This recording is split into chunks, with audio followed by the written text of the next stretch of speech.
Hay conceptos que usamos todos los días, pero pocas veces los examinamos con profundidad. Uno de ellos es la vulnerabilidad. Muchas personas la confunden con debilidad, con victimismo o con contarlo todo. Pero objetivamente, vulnerabilidad significa algo mucho más básico y humano. La posibilidad de ser heridos, afectados o expuestos. Y aquí empieza la reflexión. Si todos podemos ser heridos, entonces todos somos vulnerables. La diferencia no está en tener o no tener vulnerabilidad. La diferencia está en qué hacemos con ella. Podemos negarla, esconderla detrás del orgullo, disfrazarla de perfeccionismo o usarla para manipular, pero también podemos reconocerla con honestidad, límites y responsabilidad. Bienvenidos a este espacio donde no venimos a repetir creencias, venimos a cuestionarlas. Esto es No Me Creas, Verifícalo. Comenzamos.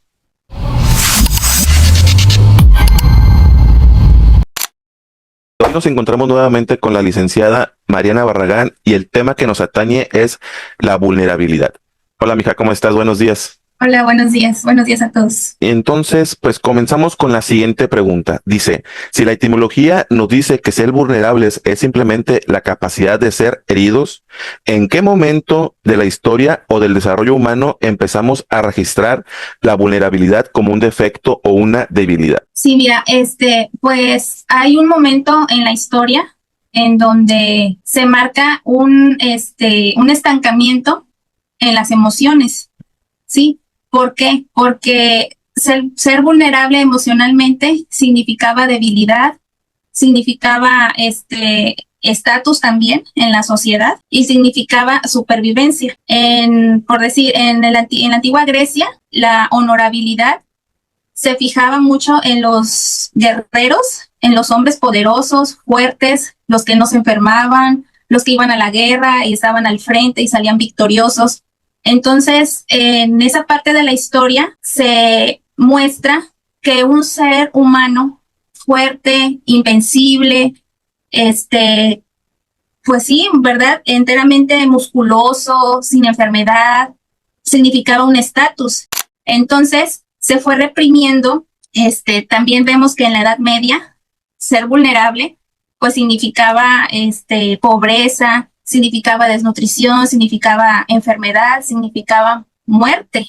Entonces, lo confundieron en ese sentido de que si yo no me muestro débil, porque pensaban que llorar, que externar tristeza, que externar que te sentías mal, era ya un signo de debilidad y por ende, pues era muerte segura. E inclusive era un rechazo social. Había rechazo social, ¿verdad? Entonces, ¿qué surgió ahí? Si yo no me muestro débil, si yo no me muestro con llanto, con tristeza, inclusive la histeria también en las mujeres, hubo un periodo donde decían que las mujeres estaban poseídas, ¿sí? Sí. Y se descubrió que el útero tenía mucho que ver y que la mujer portaba el útero, entonces era una persona endemoniada, ¿sí? Y de hecho, ahorita que comentas sobre lo que es la Edad Media y haciendo mención a los 7 pecados capitales, y capital viene de cabeza, entonces esas personas tú comentabas o tú comentas que esas personas se consideraban poseídas, entonces la sentencia era la muerte por medio de la guillotina, porque le cortaban la cabeza a las personas que estaban deprimidas, tristes, y las personas que estaban en ese estado, pues se suponía que pues no tenían a Dios, entonces era un pecado el mostrarse así de deprimido, triste, abatido, y los degollaban. Y los degollaban para que Dios, supuestamente, al quitarles la cabeza, tenían una, como quien dice, una oportunidad, ¿verdad?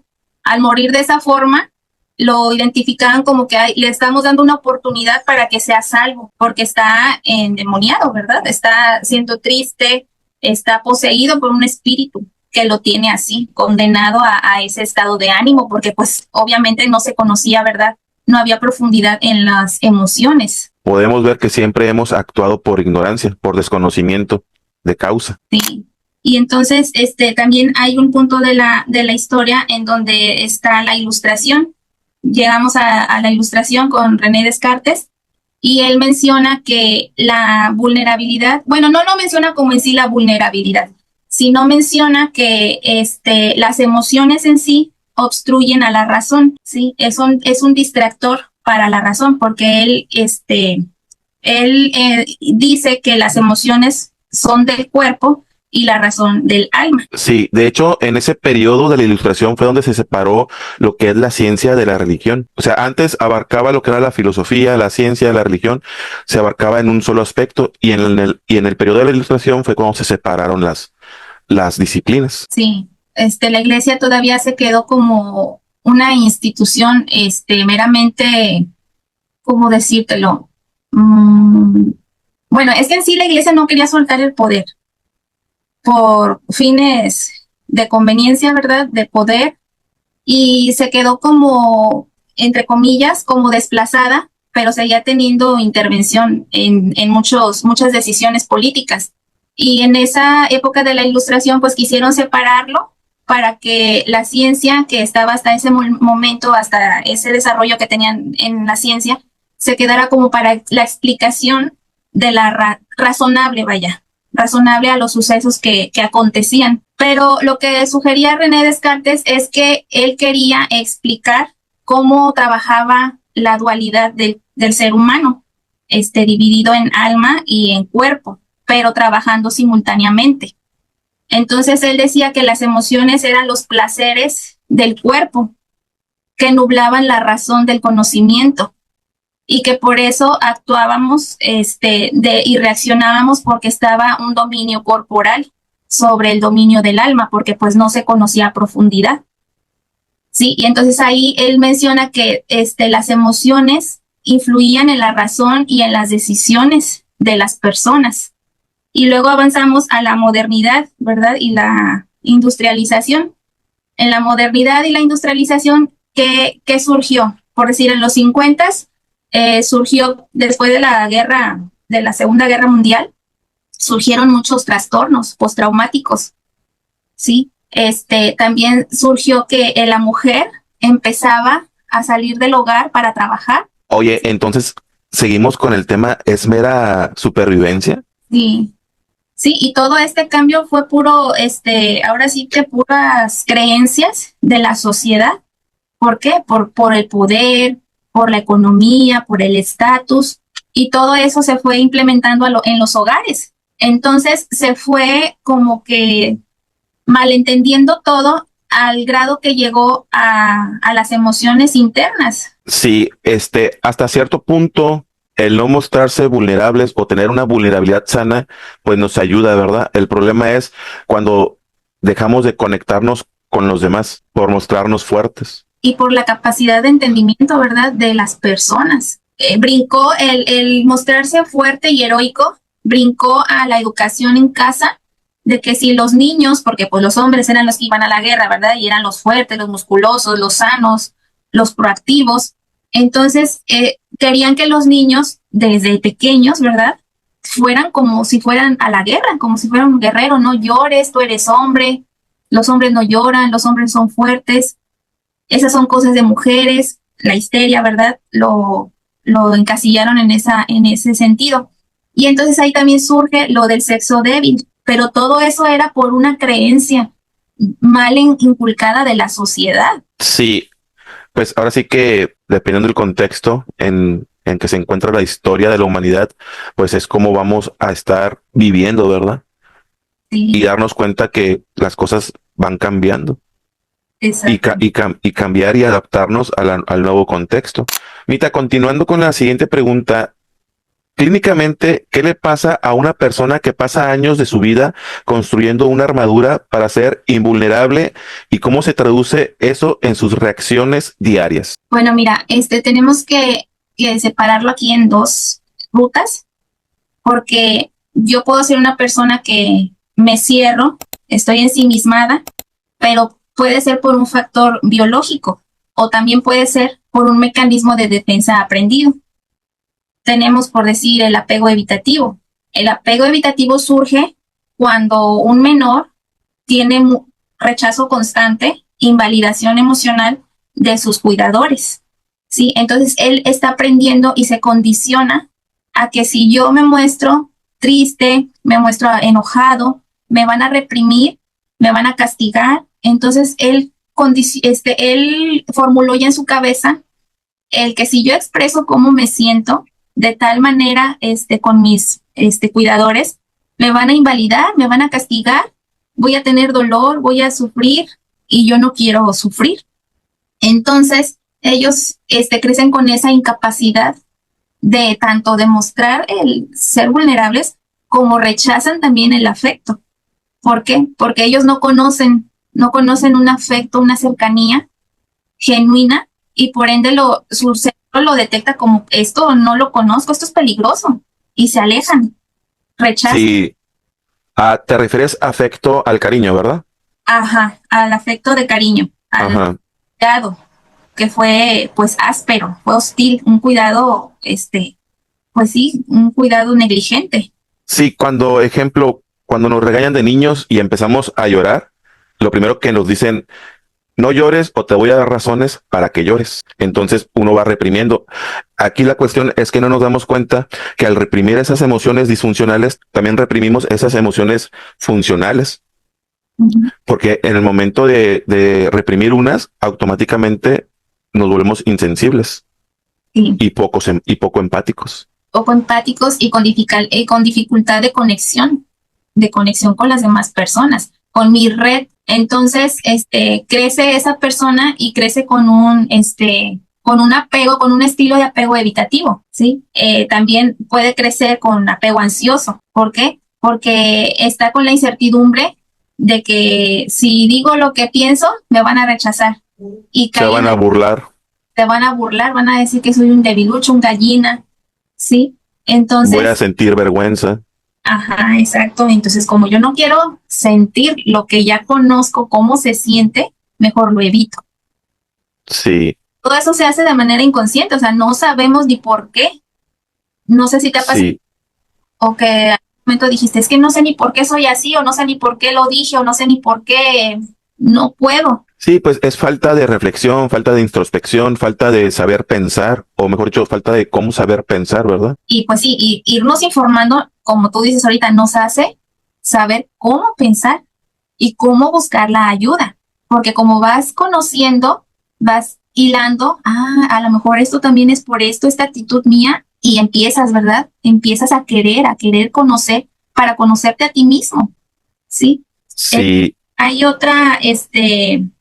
otro término, se llama alexitimia. La alexitimia es la incapacidad de expresar lo que mi cuerpo está sintiendo. O sea, porque vemos que las emociones son fisiológicas, se sienten. Una tristeza, una retención de llanto, se siente el nudo aquí en la garganta. Uno le llama el nudo en la garganta porque sientes aquí como algo atorado que duele. Entonces, el enojo muchas veces se muestra en una mandíbula apretada, en un apretón de puños, porque no sale y lo estás conteniendo. Y también, pues hay ciertos rasgos de personalidad, como la fobia social, pero esos ya son, como te menciono, ciertos tipos de rasgos clínicos o trastornos que deben de ser, diagnosticados. sí. De hecho, el no mostrarnos, vulnerables, también tenemos, o también ocasiona una desconexión con nosotros mismos y con los demás. Ejemplo, cuando nos quieren corregir una conducta equivocada, pues por no querer sentir, nos mostramos a la defensiva, ¿verdad? Exacto. Nos mostramos, a la defensiva y lo tomamos todo como un ataque. Lo Como tomamos, un ataque. por decir, continuando con esta pregunta, que clínicamente, ¿qué pasa? Debemos de saber más allá de la simple explicación, ¿verdad? Muy general que dimos ahorita. Debemos saber y conocer nuestro cuerpo en sí, cómo trabaja nuestro cerebro. Ya hemos mencionado que el cerebro, procesa y el cerebro también segrega sustancias que ayudan a los procesos mentales también, como por decir son las hormonas, los neurotransmisores y los pensamientos. Ellos tres en conjunto nos ayudan a interpretar el exterior. Lo interiorizamos y por esos mecanismos que hay en nuestro cerebro lo procesamos y lo entendemos y lo interpretamos. Entonces, nuestro cerebro cuando recibe un estímulo, él ahora sí que con la programación que tiene tan instantánea, segrega hormonas, segrega neurotransmisores y ahí está ya el mecanismo para la interpretación de lo que yo estoy recibiendo. Entonces, por decir, si mi cerebro tiene una deficiencia, también ahí puede obstruirse en la interpretación. Falta de nutrición. Ajá, sí. Y las hormonas y los neurotransmisores cuando están, se inhiben, tenemos que ahora sí que trabajar sobre la producción de esas hormonas. Por decir, ¿por qué yo tengo fobia social? A lo mejor las personas dicen, ay, es que es bien introvertido, es muy serio, es muy apático, pero tú en realidad no sabes cómo está funcionando tu cerebro hasta ese momento y puede que sea algo biológico, que no está en tus manos, así como por decir una decisión que esté en mis manos para tomarla yo propiamente, sino que ya es algo de mi cuerpo, de mi biología. Y es cuando yo tengo que también poder buscar ayuda. Ya es que luego también cuando uno se desahoga, pues siente cierto placer. Y tú comentabas ahorita que hay transmisores que se inhiben. Entonces, cuando nosotros nos desahogamos emocionalmente por medio de la ira, sentimos un placer, hay una descarga de dopamina y esos, los captadores de esa hormona se pueden ir inhibiendo como sucede con las drogas. Entonces necesita más y necesita más. Que es cuando llega un mecanismo de quejarse constantemente. Porque al que tu cerebro descarga la dopamina y ya entra en una relajación. Sí, o puede ser de quejarse o estar de cuchillito de palo o estar nada más molestando y molestando y molestando. Es como cuando dicen, no busco quién me la hizo, sino quién me la pague. Ya lo único que quiere uno es desahogarse. Mita, continuando con la siguiente pregunta, dice, existe una línea muy delgada entre ser vulnerable y caer en el victimismo. ¿Cómo podemos distinguir con hechos cuando alguien se está abriendo de forma sana y cuando está usando su herida para manipular o buscar aprobación? Sí, pues mira, eso se detecta, ¿verdad? Se puede detectar fácilmente, conociendo, ¿verdad? Porque la vulnerabilidad es una apertura auténtica que busca resolver, comunicar o entenderse a uno mismo y lleva a una acción, a querer cambiar las cosas. No solamente a que, por decir, me quejo de mi economía. Ahí yo puedo decir que estoy siendo vulnerable porque estoy comunicando que tal vez estoy triste porque estoy pasando por una racha económica, pues, no muy buena. Pero ¿qué pasa cuando nada más me estoy quejando y quejando y quejando y quejando y no acciono? Y por decir, estoy triste y todo el mundo me hace enojar y me quiero desquitar con todo el mundo porque yo estoy pasando por una racha económica mala y la estoy pasando súper mal. Y yo tengo derecho de desahogar mi frustración, así que, como tú dices, ya no busco quién me la hizo, sino quién me la pague. Y empiezo, y pienso que eso es desahogo genuino, y eso no es un desahogo genuino, ¿verdad? ¿Por qué? Porque a lo mejor ya me exploté ya todo, pero no he buscado una solución. Sigo en las mismas. Atacar y desquitarme no es lo mismo que tener una apertura emocional, porque ahí yo solamente estoy agrediendo. No hay empatía. O sea, solamente es el yo desahogar mi carga y punto. Y ahí no estás pensando que la otra persona que ahora sí no tiene nada que ver en lo que tú estás sintiendo ni cómo estás por dentro, tiene que aguantar tu mala gestión emocional, tiene que aguantar tu ineficiencia en la comunicación, tiene que aguantar todas esas groserías, ¿verdad? Y maltratos de parte tuya. Pues eso es una persona que solamente está en el victimismo. Tú mencionabas hace un momento que tenemos el derecho de expresar y tal vez sí tengamos el derecho de expresar, pero no tenemos el derecho de agredir ni lastimar. Exacto. Porque luego nos dicen, date permiso de llorar, date permiso de enojarte. Y pues como uno no tiene la información correcta, uno dice, pues a mí me dijeron que yo tenía el derecho de expresar, entonces ahí les voy. Porque una persona cegada en sus emociones, desbordada totalmente, no puede procesar la empatía, ¿sí? No piensa. Pierde la razón. Pierde la razón, está nublado su pensamiento. Ahí podemos ver esa diferencia, porque se nota. Cuando ya empiezas a conocer, se nota y puedes diferenciar. Y también puede ser una persona que solamente está diciendo y dándole largas a las situaciones. Están en un bucle. y no pueden salir de ahí. ¿Por qué? Porque hay falta de autoconocimiento, falta de reconocimiento y falta de apertura.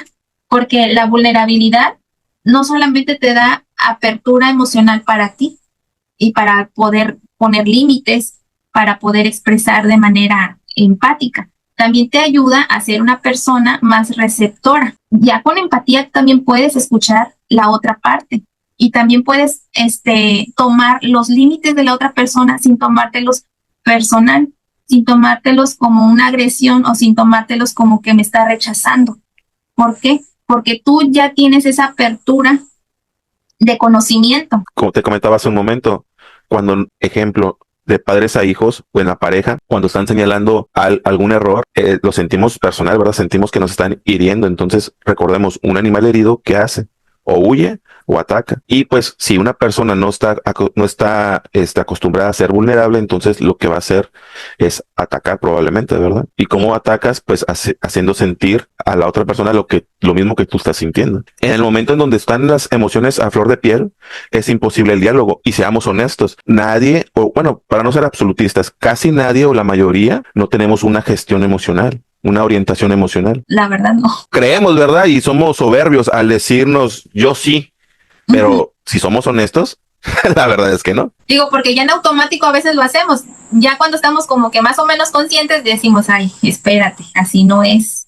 Sí, o sea, reaccionamos cognitivamente. Sí. Y el hecho está, pues, si somos observadores, cómo está la sociedad actualmente. Sí. Porque la cuestión o la situación no es de masculinidad o feminidad, sino de nuestras mentes. Exacto. Si nuestras mentes no están educadas, no están orientadas, nunca va a haber un diálogo, nunca va a haber nunca vamos a llegar a un punto medio, porque siempre es izquierda, derecha, hombre, mujer, ateos, religiosos, pero Sí. no nos damos cuenta, el espíritu es el que nos dirige, vaya la conciencia. Entonces si no tenemos una conciencia desarrollada, despierta, pues caemos en todas estas situaciones actuales donde queremos, bueno, no queremos, donde quieren normalizar cosas que no son correctas. Continuando con la cuarta pregunta, dice, en la era de las redes sociales, donde se premia el sobrecompartir y la aparente transparencia, ¿estamos siendo más vulnerables o solo estamos mercantilizando nuestras emociones? Sí, bueno, mira, este tema es muy subjetivo y paradójico, ¿verdad? No es algo absolutista lo que se puede comentar sobre este tema, pero sí se puede perder en el sentido la vulnerabilidad en estas cuestiones. ¿Por qué? Porque hay una remuneración económica muchas veces. Y como somos seres condicionados a los placeres inmediatos. Ahorita comentabas sobre el placer, lo hemos mencionado en los capítulos anteriores y igual en el próximo capítulo deberíamos de abordar el tema sobre el placer. Podemos recordar lo que es el epicureísmo, que hablaba sobre el placer, o el hedonismo, que son los placeres desmedidos, ¿verdad? Que son los que enferman. Pero en fin, hija, continuando y para cerrar, la quinta pregunta dice, para alguien que nos está escuchando y se da cuenta de que vive hiperdefensivo o cerrado, ¿cuál sería el primer experimento práctico o de verificación que puede hacer esta semana para empezar a entrenar su vulnerabilidad de forma inteligente? El reconocimiento es primordial. Tengo que aprender a conocer tanto mi cuerpo como mi mente. Puedo empezar con el reconocimiento de una emoción que yo experimente casi a diario. Por decir, puede ser que casi a diario por cualquier cosa me enojo, me molesto y puedo empezar a identificar en mi cuerpo qué ocurre cuando la emoción del enojo llega. Me duele el estómago, mi corazón se acelera, aprieto la mandíbula, aprieto los puños, me pongo rojo. O sea, identificar qué pasa primero en mi cuerpo y después qué es lo que está provocando en el exterior que yo me enoje. Y no quiero decir que conocer qué es lo que está pasando afuera y que hace que yo me enoje, no quiero decir, entonces es que por culpa de eso me pasa esto. No, simplemente es para identificar, no para culpar, ¿sí? Es para identificar. Pues cuando alguien agarra mi pluma del escritorio sin mi permiso, ¿verdad? Sin pedírmelo, es algo que me enoja mucho, ¿sí? Entonces, estás ahí identificando. la acción que te llegó a enojarte y también conocer tu cuerpo, ¿verdad? ¿Qué es lo que pasó en mi cuerpo? Lo segundo, tener un vocabulario emocional. Cuando alguien, pues tú sabes que el estado de ánimo se ve muchas veces en el semblante, ¿verdad? Cuando estoy molesto, sí lloro. El gesto, cuando estoy triste, la mirada es diferente. O sea, en nuestra gesticulación aflora el estado de ánimo que yo tengo. Entonces, cuando alguien se acerque y quiera tener una apertura conmigo para saber cómo estoy, cómo me encuentro, porque pues ya identificó que no la estoy pasando tal vez muy bien por mi semblante, poder tener esa vulnerabilidad y ese conocimiento para poder verbalizar cómo me estoy sintiendo en el momento. No solamente decir, estoy bien, estoy mal. ¿Cómo te sientes? Bien. ¿Cómo te sientes mal? Y hasta ahí nos quedamos muchas veces, ¿verdad? Y la otra persona pues no quiere indagar más porque dice tal vez no me lo quiera comunicar a mí, ¿sí? Pero muchas veces no es que no lo queramos comunicar a la persona, porque muchas veces las que nos se acercan a nosotros son personas cercanas y que nos quieren y quieren saber cómo nos encontramos. O sea, no es cualquier persona que tú digas, ay, no, es que no me lo quiere decir porque no me conoce bien. Siempre es un amigo cercano, siempre es papá o mamá, alguien que te conoce y que quiere pues tu bienestar y que quiere de cierta forma ayudarte. Pero muchas veces nosotros no sabemos decirlo, ¿sí? Entonces, no nos quedemos en el nada más estoy bien y estoy mal. Bien por qué y bien cómo. Mal por qué y mal cómo. Y es paradójico porque tú mencionas que las personas que nos preguntan cómo estamos son personas cercanas a nosotros. Sin embargo, esas personas, por medio de la educación, indirecta, nos han enseñado que mostrarnos vulnerables está mal, porque minimiza lo que sentimos. Entonces, ¿ya para qué lo expreso? También hay que saber con quién abrirnos, con quién tener apertura, ¿verdad? Porque no vamos a andar ventilando nuestros problemas a cualquier persona. Y a lo mejor no lo hemos mencionado, pero vulnerabilidad viene de vulnerable y todas las palabras que terminan en ble significa que tiene capacidad de comestible, que tiene la capacidad de comerse, amable, que tiene la capacidad de ser amado, vulnerable, que tenemos la capacidad de ser dañados o afectados. Entonces nos ponemos una armadura porque en el transcurso de nuestra vida, de nuestra historia, en ciertas situaciones, por lo que hemos dicho o actuado, hemos sido dañados, hemos sido heridos. Tal vez muy subjetivamente, sin embargo, para nosotros es muy real lo que nos hicieron, ¿verdad? Cómo nos hicieron sentir. Porque dice un maestro que las emociones están atadas al pensamiento. No podemos expresar una emoción o sentir una emoción si no la interpretamos por medio del pensamiento. Y esos pensamientos están atados al sistema de creencias o a los esquemas de creencias, lo que nosotros creemos. Entonces, tú comentabas lo de la pluma. No es la pluma en sí, es que te están ignorando como persona. Entonces, si mi creencia es, si una persona me ignora es porque no valgo, no es la pluma en sí, es que yo me estoy sintiendo ignorado por mi creencia, por lo que estoy pensando. ¿Qué opinas, mija? Pues sí, porque como te digo, ¿verdad? Las emociones se sienten en el cuerpo, pero el cerebro, con las sustancias que segrega, ayuda a la mente a interpretarlo. Por decir, si llega la emoción del miedo a mi cuerpo, segrega cortisol y adrenalina, el cerebro. Y entonces la interpretación que le da la mente al cortisol y a la adrenalina es alerta, peligro. Es huida, parálisis o ataque. Sí. Depende cómo nos haya, bueno, depende nuestro temperamento, cómo hayamos sido educados, criados, etcétera. Sí, porque vemos en la naturaleza, ¿verdad? Cuando se acerca el depredador, el venado es ágil y huye, pero el tlacuache cuando se acerca a su depredador, ¿qué Se hace el muerto. hace? Sí, Sí, o sea, es en lo que entra la biología del animal, ¿verdad? sí. El tlacuache es la zarigüeya, ¿verdad? No los maten, por favor, porque ellos contribuyen mucho al ecosistema, al equilibrio, del entorno. Se comen las garrapatas, ciertas arañas venenosas y son limpios, no son plaga. Pues ahora sí que la naturaleza tiene su propio equilibrio, nada más que nosotros somos los que intervenimos sin saber. También es una buena estrategia tener un diario emocional. Muchas veces tenemos el pensamiento de, ay, es muy tedioso, toda esta información es muy complicado o es muy ñoño, tal vez muchas personas puedan pensarlo de esa manera, ¿verdad? Pero al hacerlo, nos damos cuenta que es una herramienta pues, muy útil, porque la escritura, como te mencionaba en los programas anteriores, ayuda a entrar en foco, a la concentración.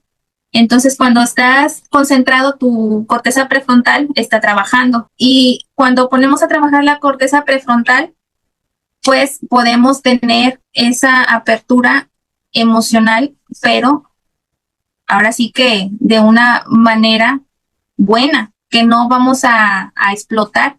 ¿Por qué? Porque con ejercitando nuestra corteza prefrontal nos hacemos seres pues, más pensantes, más juiciosos, y todo eso nos ayuda en nuestros pensamientos. Entonces la escritura es una buena herramienta para poder llegar a tener más control sobre nuestras emociones y también conocer qué es lo que pasa, y ahora sí que lo estoy asimilando y digo, y con la constancia asimilación, pues ya llega la comprensión. Una red de apoyo también sirve mucho.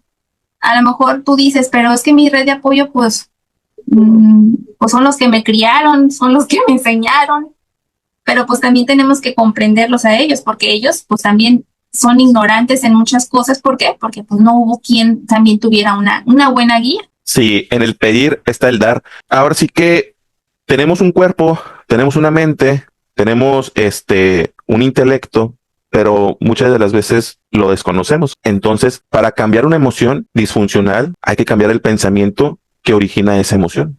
Sí, mijo. Ahorita lo que tú mencionas, por decir, hay una teoría que se llama periferia de la emoción de James Lang. Él dice que llega el estímulo, hay una reacción fisiológica y después de la reacción fisiológica llega la interpretación emocional. Entonces, si yo cambio el pensamiento, la interpretación emocional ya no va a ser la misma de la que yo estaba condicionado. ¿Por qué? Porque ya tuve esa modificación, ya hubo esa plasticidad en el cerebro, por ende ya la emoción tiene otra descarga, no es la misma, ya no se va a sentir de la misma manera. Sí, tenemos que ser responsables de las consecuencias. También hay que saber poner tierra de por medio, porque si yo voy a poner solamente tierra de por medio físicamente, pero mi cerebro y mi mente van a estar anclados a aquel problema, de nada sirve, ¿verdad? Entonces, lo primero es estar bien conmigo en mis pensamientos y en mis emociones sobre esa situación a la cual yo quiero poner tierra de por medio, para que en realidad ya no me afecte en mi estado de ánimo, para que ya no me afecte en mi diario vivir, porque ya ves que el dicho ese, perdono, pero no olvido. Ándale. Y ahora sí que, pues, ¿quiénes somos nosotros para perdonar a la gente, verdad? Muy bien, Mita. Para finalizar este capítulo, Mica, ¿quisieras agregar algo más? Pues ya ves que estábamos hablando de cómo podemos empezar a ser más vulnerables de una manera genuina. Hay que saber, ¿verdad?, que la vulnerabilidad no es mala. Como lo he repetido en diversos capítulos, pues busquemos la ayuda profesional, la que tengamos a nuestro alcance. Pues bueno, sin más por el momento, les agradezco su tiempo en sus dispositivos electrónicos y pues nos vemos la próxima. Gracias, Mita. Gracias a ti, nos vemos. Que estén bien. Un placer como siempre. Gracias igualmente. Sí, mijo, un placer. Adiós. Quizá el punto no sea dejar de ser vulnerables, porque eso sería dejar de ser humanos. El punto es aprender a mirar nuestra vulnerabilidad con más verdad, sin vergüenza innecesaria, sin máscaras y sin usar nuestras heridas como justificación para vivir reaccionando. La vulnerabilidad bien entendida no nos vuelve menos fuertes, nos vuelve más conscientes, nos permite reconocer lo que nos duele, poner límites, pedir ayuda cuando hace falta y conectar sin tener que fingir una perfección que no existe. Ahora te dejo una pregunta para reflexionar. ¿Tu manera de protegerte realmente te está cuidando o te está aislando? Déjame tu comentario porque este tema no se agota en una sola respuesta. Si este video te aportó valor, dale like, suscríbete al canal y activa la campanita. Y recuerda, compártelo con alguien que necesite entender que ser vulnerable no es ser débil. Y recuerda, no me creas, verifícalo.